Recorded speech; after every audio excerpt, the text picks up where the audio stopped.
Good afternoon sa atin lahat. Good afternoon sa iyo, Pastor. So, sa mga nandito, welcome po sa Victory Lukban. And meron po ba tayo mga first-timer dito? And pwede ba natin palakpakan yung mga first-timer natin? Thank you for coming. You are welcome dito sa simbahan natin. So, bubuksan po natin ang ating bagong serye na pinamagatan po nating Set Apart. At ang topic po natin ngayon, walang iba kundi God is Holy. Ang layunin po ng serye natin ay magkaroon ng pananaw sa kabanalan na lumuluwalhati sa Diyos, magkameron ng pusong magbago at puso sa misyon ng Panginoon. At the end of the series, we will have a more truly biblical view of holiness that glorifies God, transforms their heart, and increases missional passion. Inaanyahan ko po ang lahat na tumayo bilang paggalang sa salita ng Diyos at basahin po natin ang Psalm 96 verse 1 to 9. Sabi po dito, kayong mga tao sa buong mundo, umawit kayo ng mga bagong awit sa Panginoon. Awitan ninyo ang Panginoon at purihin ang kanyang pangalan. Ipahayag ninyo sa bawat araw ang tungkol sa pagligtas niya sa atin. Ipahayag ninyo sa lahat na mamayan sa mga bansa ang kanyang kapangyarihan at mga kahanga-hangang gawa. Dahil dakila ang Panginoon, karapat dapat papurihan, dapat siyang igalang higit sa lahat ng mga Diyos. Dahil ang lahat ng Diyos ng ibang mga bansa ay hindi tunay na mga Diyos. Ang Panginoon ang lumikha ng langit. Nasa Kanya ang kapangyarihan at karangalan. At nasa templo niya ang kalakasan at kagandahan. Purihin ninyo ang Panginoon, kayong lahat ng tao sa mundo. Purihin ninyo ang kanyang kaluwalhatian at kapangyarihan. Ibigay ninyo sa Panginoon ang mga papuring nararapat sa Kanya. Magdala kayo ng handog at pumunta sa templo. Sambahin ninyo ang kabanalan ng Panginoon. Matakot kayo sa Kanya, kayong lahat na nasa sanlibutan. Tayo po'y manalangin. Panginoon, dalangin po namin na sa topic namin na Ikaw ang Diyos na banal, ito po'y aming maunawaan na Ikaw ang Diyos na tunay na magbibigay din sa amin ng kabanalan. Dalangin po namin na itong topic na ito, although medyo mabigat siya, Panginoon, dalangin po namin na gabayan mo po kami, Diyos na banal na Espiritu, sa pakikinig namin ng iyong salita, na Ikaw ang magtuturo at maggagabay sa amin upang paglabas namin dito ay merong pagbabago sa aming mga puso. Tinataas po namin ang aming samot dalangin dahil sa pangalan ng iyong anak na si Jesus at natin magsabi ng Amen. Sige po, pwede na po tayo maupo. So makikita po natin yung binasa natin, the background of this story. Ito po ay pag-awit. Pag-awit ng pasasalamat dahil sa kabutihan ng Panginoong Diyos. Pag-awit na may kagalakan dahil ang Diyos ay makapangyarihan. And ito pong time na to, ito po yung kumakanta si David na tunay na sinabi ng kanyang asawa na si Michal, na asawa na anak ni Haring Saul, na sabi niya, you're like a foolish, parang sabi nun, hindi po pulis na pulis ha. Yung foolish, ibig sabihin parang kang hangal. Ba't ka nagwawala? Pero hindi maintindihan ni Michal na kung bakit ganun nagwawala si Haring David, kasi ganun niya naunawaan ang kabutihan ng Panginoong Diyos at ang kapangyarihan ng Panginoong Diyos. Sabi dito, sing a new song. Nagustuhan niyo ba yung worship natin kanina? Ano? Joy like a river. Kita ko si JC habang pumapalo. Yung may panggiti ba? Tapos habang yung natas-tas ba yung kamay? Ewan ko kung sino yung mga music lover dito. Diba, pagka may mga moment ka ba na wala akong pakialam sa inyo, basta ako mag-worship ako. Si David, ganun ang puso niya. Si Mika, lang akala sa kanya, siya ay warrior. Tanggap niya, warrior si David.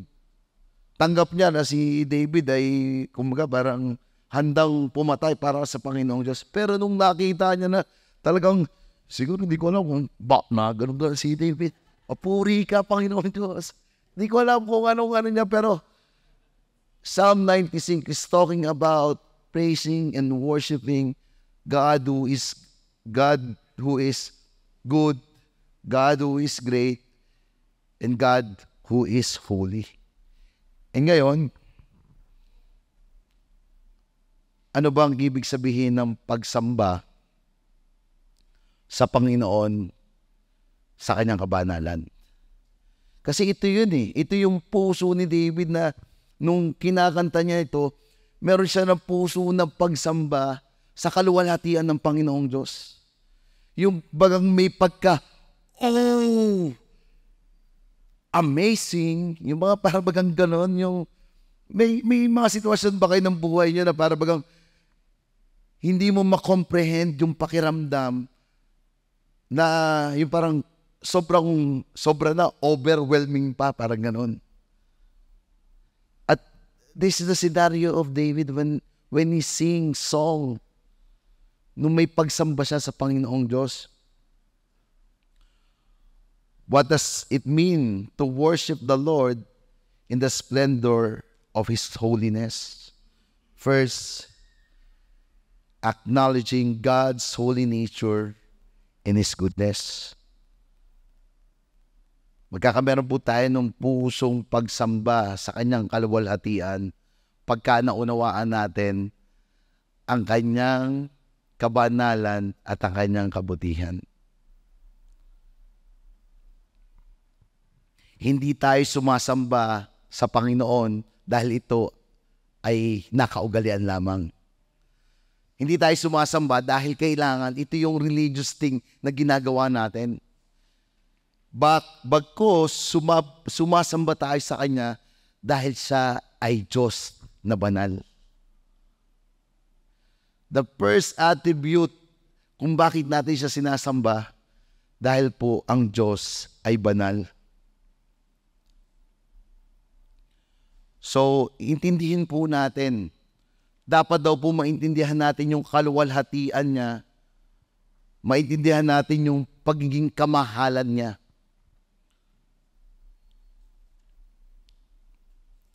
So, what is holiness? Ano ba yung ibig sabihin ng kabanalan? Holiness, in Hebrew word, it's kodesh. Is God's eternal character and essence, which is absolutely distinct, separate, set apart, and totally different from what is profane. Ang ibig sabihin po ng kabanalan, walang hanggang katangian at kakayahan ng Diyos. Sabi po dito, ito daw po ay natatangi, nakahiwalay, naiiba kung ano ang bastos o sekular at walang paggalang. So, ibig sabihin pala, ang holiness ay ito daw po ay yung set apart, yung natatangi. Natatangi sa mundo na makasalanan, natatangi sa pag-iisip na masama. Holiness refers to God's perfect separation from sin and impurity. Yung pala daw yung kabanalan na ang Diyos ay hindi pwedeng mapasama sa kasalanan. Tumutukoy sa perpektong paghihiwalay ng Diyos sa kasalanan. God is holy because He is separate from creation and from defilement, impurity, or contamination. Ang Diyos po ay separate sa kanyang mga nilikha. Separate po ang Panginoong Diyos sa karumihan. Separate po ang Panginoong Diyos sa contamination. Ito po yung attribute niya, yung character niya, na siya po ay isang banal na Diyos. His holiness is not compromised by our ungodliness. He remains set apart and perfect. Kahit daw po tayong mga tao, because of the sin of Adam and Eve, tayo po ay na-inherit natin ng mga kasalanan. Sino po dito meron kang katabi na mukhang holy? Wala. Mukha lang holy. Kanina, pastor, holy. Holing dumating. Pinapa-enlighten ko lang pero seryoso po ako. Yung lahat po tayo na nandito, tayo po ay hindi angkop sa kabanalan ng Panginoong Diyos. That there's a separation between man and God. Because God is holy, man is not. Kaya nga po in the Old Testament, hindi pwedeng makita ng mga tao ang kaluwalhatian ng Panginoong Diyos. Bakit? Pagka na-experience mo o nakita mo yung kaluwalhatian ng Panginoong Diyos, sabi daw po doon, ikaw ay mamamatay. Yung temple po noon, there's outer space, inner space, and holies of holies. Doon sa outer space, parang outer place mo lang, outer space. Doon sa isang place na yon, mga hentil lang yung pwede. Then yung medyo yung mga Hudyo, pero yung yung Holy of Holies. At nakakapasok daw po nun yung mga priest. Pero yung priest na merong nagawang kasalanan ay pwede din pumamatay pagka pumasok po sa daw doon at meron siya nagawang kasalanan. That's why yung holiness po, it is only the attribute of who God is. Sino dito naglalaba ka? Ang ganda ng illustration ng paglalaba, no? Hindi pwedeng pagsamahin ang puti sa dekolor. Ibig sabihin po dito, hindi pwedeng pagsamahin ang kasalanan, ang kawalanghiyaan, ang kabastusan sa ating Diyos na banal. Sabi po sa Bible, for the wages of sin is death. Ang kabayaran sa kasalanan ay kamatayan. Bakit? Hindi kayang atimin ng Panginoong Diyos ang kasalanan. That's why yung kanyang pag-ibig ay may kaakibat ng katarungan.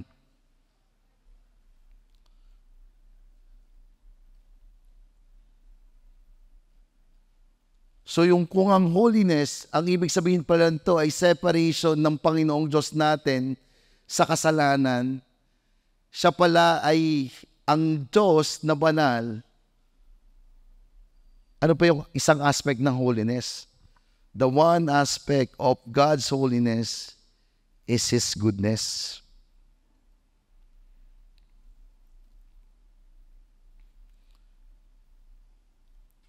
Sabi po in verse 2, in verse 3, sabi doon, araw-araw, Panginoon, pinapakita mo ang iyong kabutihan. We declare your marvelous works. So yung 1 and 2 and 3, isinasaad doon na yung kabutihan ng Panginoong Diyos habang nagpupuri ang mga tao. Habang nagpupuri yung mga Israelita dito. That yung kabutihan ng Panginoong Diyos ay kanyang pinapakita. Sino po dito yung katabi mo humihinga ba? Kung humihinga yung katabi mo, yan po ay sign na ang Diyos ay mabuti sa buhay mo. Yes, may mga sitwasyon sa ating mga buhay. Pero kung ang nais po ng Panginoong Diyos pa rin sa iyo ay magbigay ng magandang hinaharap at magandang kinabukasan. When Moses asked God to show His glory, God responded by showing His goodness. Yung sa burning bush po, nung nakita ni Moses yung Panginoong Diyos, sabi ng Panginoong Diyos, Moses, tanggalin mo ang iyong sandals. Why? Kasi yung holiness, yung kalinisan, yung kabanalan ng Panginoong Diyos, hindi pwedeng pumunta doon si Moses sa presensya niya. Pero dahil siya'y mabuti, instead na ipakita niya yung kanyang kapangyarihan, yung kanyang kadakilaan, yung kanyang kaluwalhatian, ang pinakita niya po ay yung sobra-sobra niyang awa, pag-ibig, pagmamahal kay Moses. Just like us. Sino dito wala pa nagagawang kasalanan? Palakpakan niyo naman po yung mga katabi mo. Lahat pala tayo may nagawang kasalanan. And because of that, tayo po ay nararapat sa sinasabi na mapatawan ng kaparusahan. But because God loved us, hindi niya hayaan na ang kanyang mga anak ay mapunta dun sa impyerno na sinasabi. Bakit? Dahil mahal niya tayo, dahil mabuti siya. Pero ang Diyos po ay Diyos ng katarungan. Diyos ng hustisya na hindi niya papayagan na ang kasalanan ay hindi maparusahan. Pero ito po yung goodness ng Panginoong Diyos. Mark, may kasalanan ka. Dapat kang patawan ng kaparusahan. Pero dahil mahal kita, ako ang magbabayad ng kaparusahan mo. I am willing, bilang Diyos na banal, willing ako na bumaba at kunin ang iyong mga kasalanan. And that is the goodness and love of God na binigay sa atin. Do you feel the love ng Diyos? Do you feel the goodness of God? At ito yung pagpapakita na siya ay Diyos na banal. Pwede ba natin palakpakan ng ating Panginoong Diyos?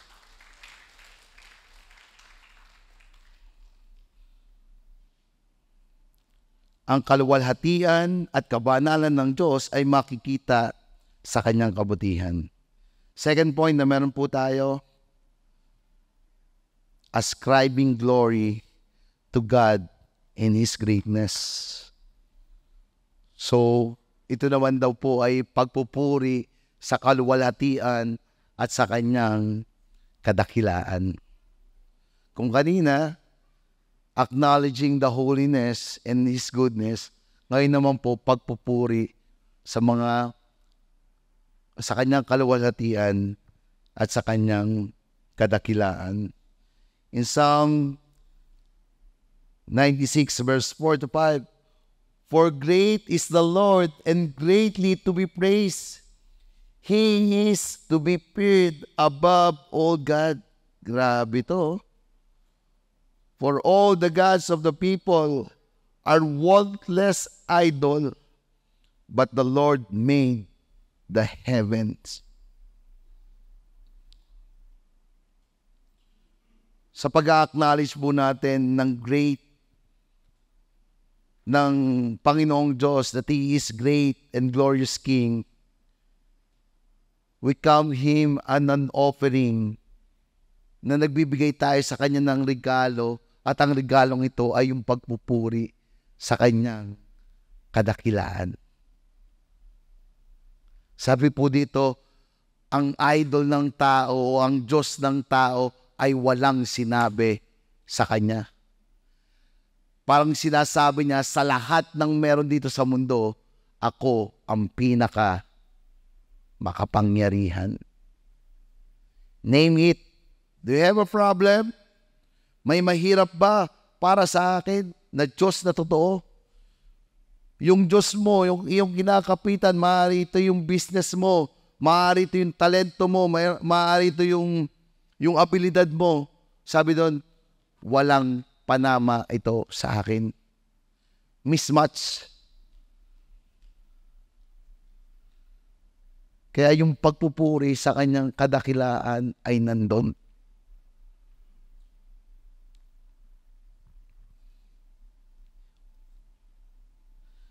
His greatness display how far superior He is to all other beings. Yung kanyang kapangyarihan, yung kanyang kadakilaan ay pinapakita kung gaano kalayo siya sa lahat. He is the Alpha and Omega. Siya ang panimula at siya ang katapusan. So lahat na nandito, sa isang igla po, sa isang pitik ng kanyang mga kamay, at ninais niya, ay ito'y pwedeng mangyari. Malayo ang agwat. Sino dito you are into sports? O meron. Good. Sino dito yung sa mga contest? Beauty contest, quiz bee, yan. Yung mga paborito ko yan eh. Di ba pagka mismatch yung kalaban, parang ang pinapalakpakan yung ano. Ito sinasabi dito, walang sinabi, walang binatbat ang lahat. Dahil ang Diyos ay Diyos na makapangyarihan.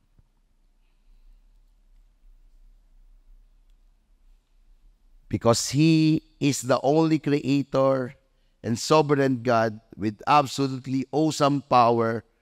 God is great and deserve all the praise in the world. Sabi dito, dahil ganun siya, dahil siya Diyos na makapangyarihan sa lahat, dahil nomad sa Kanya ang mga Diyos-Diyosan, deserve niya ang pagpupuri na para sa Kanya.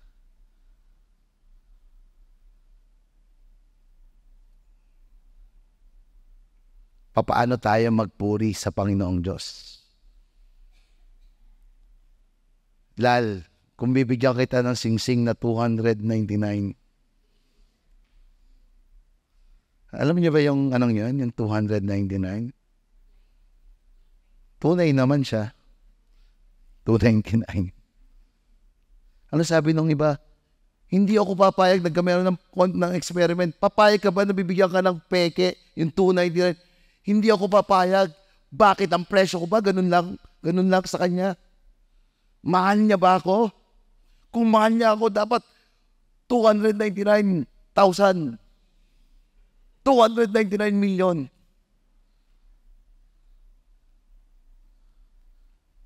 Ang Diyos ba natin hanggang 299 lang? O yung pagka nagbigay tayo ng sa Kanya na yung pagpupuri ko? Lord, worship, Lord. Pero dito, pinapakita na, Lord, dahil alam namin, kilala namin Ikaw, hindi lang taas kamay. Ako'y magpapatira, Papa, para sa iyo, para Ikaw ay bigyan papuri at pasalamat. You are good, you are great into my life. Did you remember yung mga kabutihan na ginawa sa iyo ng Panginoong Diyos? Did you remember kung sino sa Diyos na makapangyarihan? If we know that, we can worship Him, we can give yung highest praise sa Kanya. Sarap, no?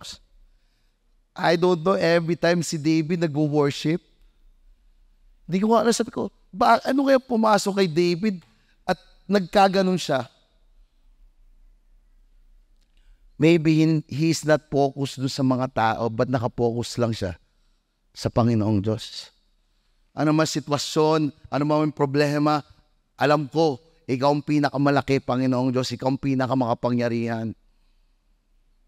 In the name of Jesus, kaya mong tanggalin yung mga gabundok kong problema. In the name of Jesus, kaya mong pagalingin ang aking mga sakit.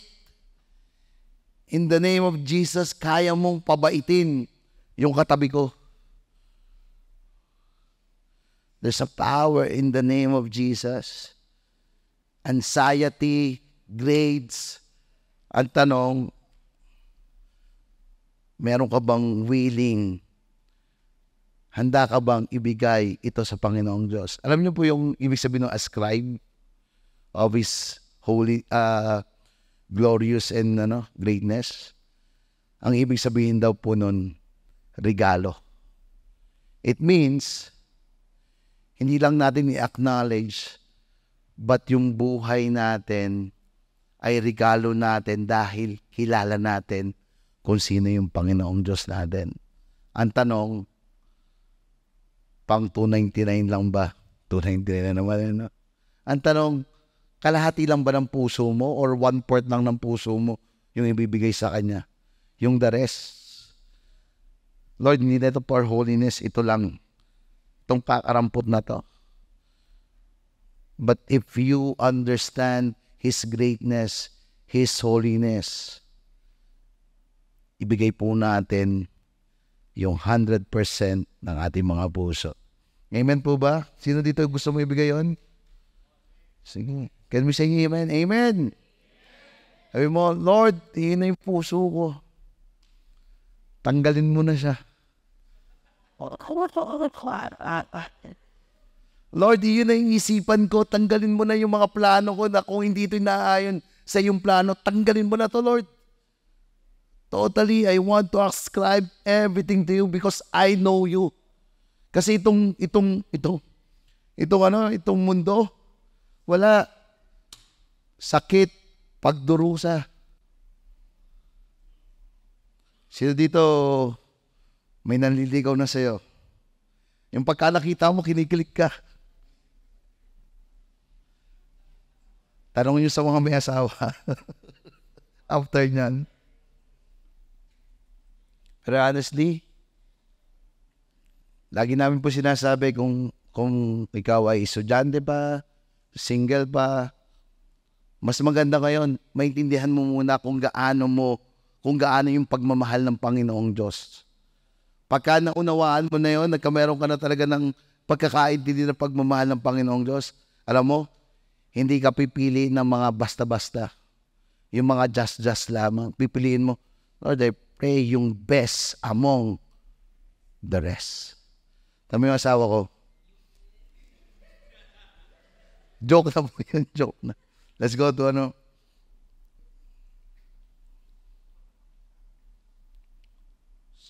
third point. Because na-acknowledge na natin yung kung sino siya bilang Diyos na banal, bilang Diyos na mabuti. Nagbigay tayo ng papuri dahil siya ang Diyos na dakila. In this point naman, in verse 7 to 9, talking about aligning yung buhay nila sa holiness ng Panginoong Diyos. Psalm 96 verse 7 to 9, ascribe to the Lord, O families of the people, ascribe to the Lord glory and strength, ascribe to the Lord glory due His name, bring an offering and come into His courts. Worship the Lord in the splendor of holiness. Tremble before Him all the earth. So pagpurihan natin ang Panginoong Diyos. Sambahin natin siya dahil sa Kanyang kabanalan. Matakot ang sanlibutan sa Kanya.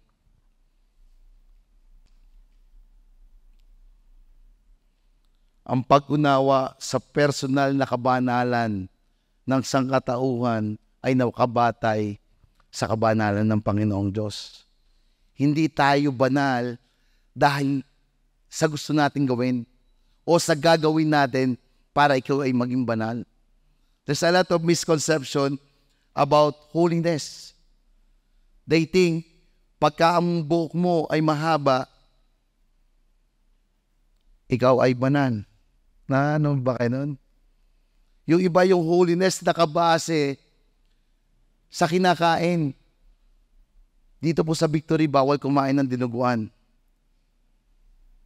pag walang puto. Pero yung iba, akala nila pagka kumain ka ng dugo, yung holiness ng Panginoong Diyos ay maapektuhan. Yung iba nakabase sa pananamit, dapat ang pananamit lahat nakaputi. Nakakita na ba kayo nun? Kasi pagka nakaputi ka, ikaw ay banal. Yung iba naman ang kabanalan, nakaayon sa mga kinakanta sa simbahan. Dapat ang kanta sa simbahan, walang drums. Dapat gano'n lang.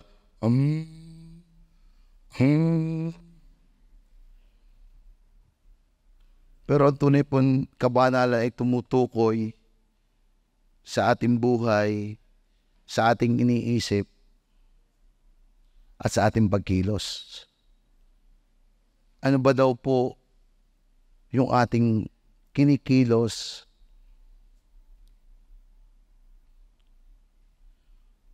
Psalm 96 verse 4. For great is the Lord and most worthy of praise. He is to be feared above all gods. To fear the Lord is to hate evil, hate pride and arrogance, evil behavior, perverse speech. Romans 12:1. Therefore I urge you, brother, by the mercy of God, to present your bodies as a living, holy sacrifice, acceptable to God, which is your spiritual service of worship. 1 Peter 1:14-16.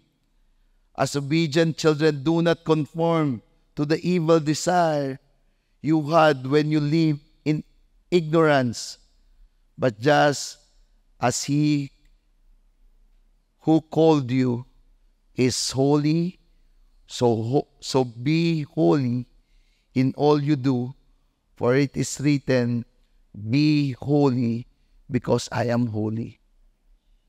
So sinasaad po dito na ang kabanalan ay hindi nakabase sa kung sino tayong mga tao. Bagkus ang kabanalan ay nakabase kung sino ang ating Panginoong Diyos.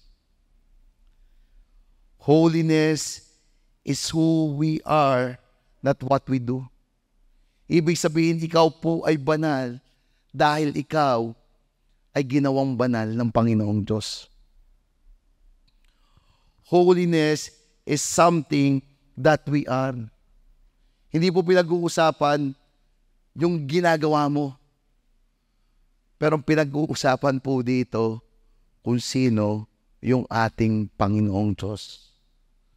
When the time Isaiah understand the holiness of God, nung naintindihan niya, di ba yung nagkameron siya ng dream, tapos sabi doon, Holy, holy, holy is the God Almighty. Si Isaiah po is a prophet. Yung mga tao nakakapakinig sa Panginoong Diyos sa pamamagitan niya. Pero when he understand the holiness of God, sabi niya po doon, Lord, ako ay makasalanan. Kailangan ko ikaw, Panginoon, patawarin mo ako sa aking mga kasalanan. Nagkameron po siyang repentant heart when he understand the holiness of God. Nagkameron po siya ng conviction na bilang tao, nakakahiya yung pag-iisip niya ng masama at hindi maganda dahil siya ay ginawang banal ng Panginoong Diyos. Sabi daw po doon, may bumabang anghel at nilinis po ng Panginoong Diyos ang kanyang kasalanan. And the same thing to us. Sino dito gusto maging banal? If we repent our sin to our God, kung tayo po hihingi ng tawad sa Panginoong Diyos at tatanggapin natin si Kristo bilang ating Panginoon at tagapagligtas, magkakameron ka po ng kabanalan. Sabi po lagi sa kanta, Kordero ng Diyos na nag-aalis ng mga kasalanan sa libutan. When Jesus Christ came here on earth, kinuha niya po ang lahat ng ating mga kasalanan doon sa mga tatanggap sa Kanya bilang Panginoon at tagapagligtas. It means we are holy because He is holy. Ikaw ba sarili mo, alam mo na ikaw ay banal na ngayon? Malinis na.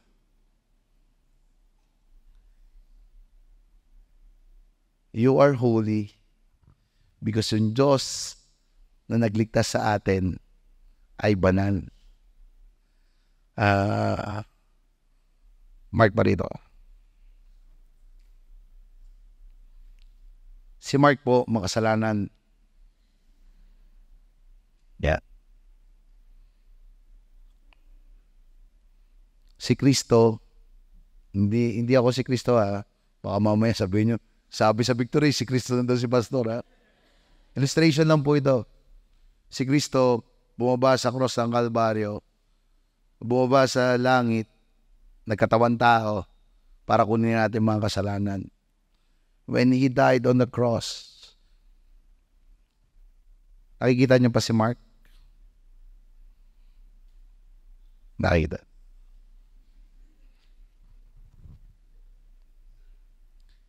Every time ang Panginoong Diyos Ama, kaya niya po sinend ang kanyang kaisa-isang anak para kunin po ang ating mga kasalanan. That's why tayo po mga tao hindi na po nakikita ng Diyos yung kasalanan natin na ginawa, yung kasalanan na patuloy nating ginagawa. Every time and then, ang nakikita niya po yung ginawa ng Panginoong Jesucristo sa cross ng Kalbaryo. That's why you are holy because God is holy. God set us apart. That's why you can call yourself saint. You are a royal priesthood. Convinced ba kayo doon? Sige Mark, thank you. As I end,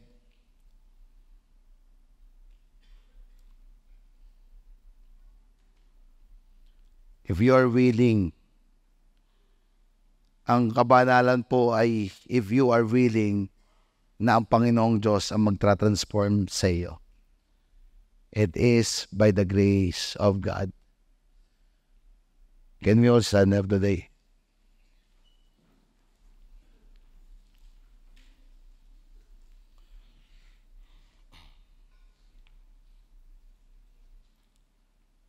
Lord, maraming pong salamat sa oras na to. Thank you, God, because we understand your goodness. We understand your greatness, God. That's why nandito po kami, Panginoong Diyos. Gusto namin magbigay ng pagpupuri sa iyo, Panginoong Diyos. Gusto po namin magbigay ng sakripisyo sa iyo. At itong pagpupuri at sakripisyo ay gusto po namin ibigay ang buhay namin sa iyo.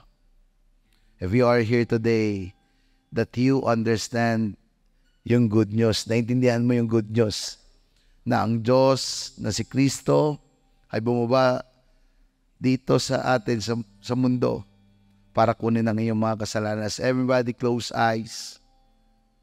If you are that person that you want to receive the holiness of God, ang kailangan po natin, tanggapin natin si Kristo bilang Panginoon tagapagligtas sa ating buhay. If you're that person na gusto mong tanggapin si Kristo bilang Panginoon tagapagligtas, if you are willing, like David, sabi ni David, wala akong pake sa iba, bagkos magwo-worship ako sa Panginoong Diyos nang naayon sa kanyang kaluwalhatian, na naayon sa kanyang kabanalan, na naayon sa kanyang kapangyarihan.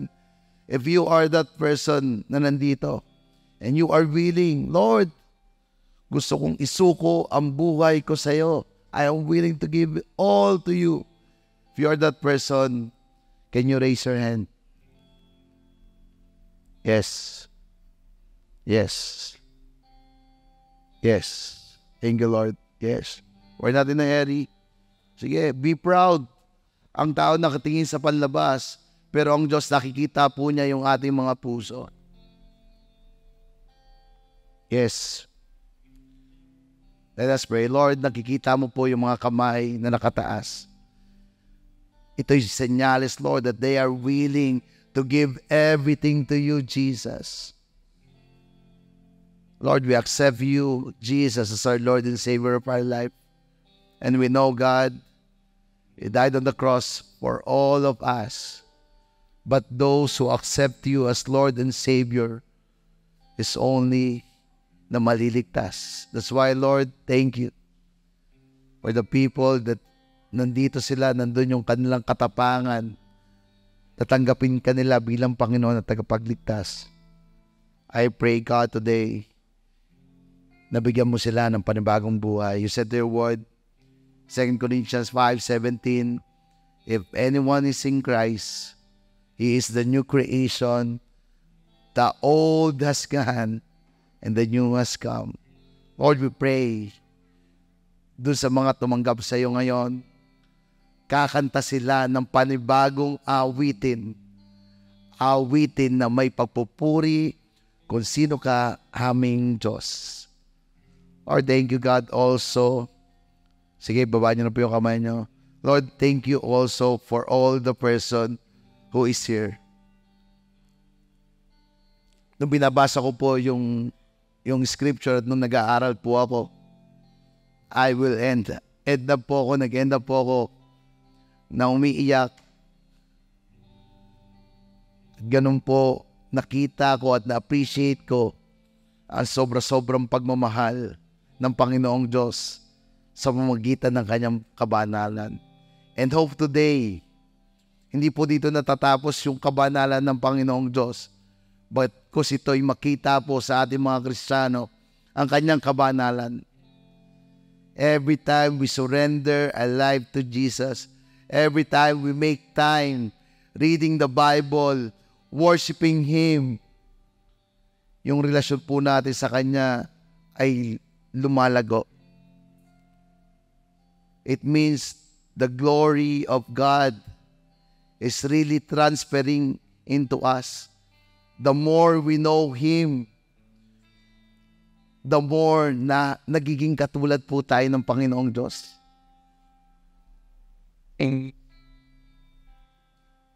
When the first time you know Him, you know Jesus, nung unang tinanggap mo siya bilang Panginoon at tagapagligtas, pag tiningnan mo ngayon yung buhay, sino dito makakapagsabi na, Lord, thank you. Tunay na ikaw ay Diyos na buhay na kaya mong baguhin ang buhay namin. Lord, maraming salamat dahil tunay na ikaw ay Diyos na sa iyo'y walang imposible. And today, I want to ask sa bawat isa natin, are you willing to give all to Jesus? Willing ka ba na, Lord, patawarin mo ako na dito pala sa puso ko, meron pa rin mga bagay na hindi ko ibinibigay sa iyo. Are you willing to give it all to the Lord? And if you're that person, with boldness, pwede mo bang itaas ang iyong kamay? Magpapakita na you are surrendering to the Lord. Lord, thank you. Lord, nakikita mo ang kamay ng bawat isa, Lord. Nakikita mo ang kamay ng bawat isa na nandito na umiiyak. Ang nagsasabi, Panginoon, marami pong salamat. Because of you, you set us apart. Pinili mo kami, hinirang mo kami, inihiwalay mo kami sa kasalanan ng buhay. And today, nandito kami, Panginoong Diyos. Handa namin ikaw ipangalandakan. Handa namin, Panginoong Diyos, na ipamuhay ang tunay na buhay na may kabanalan.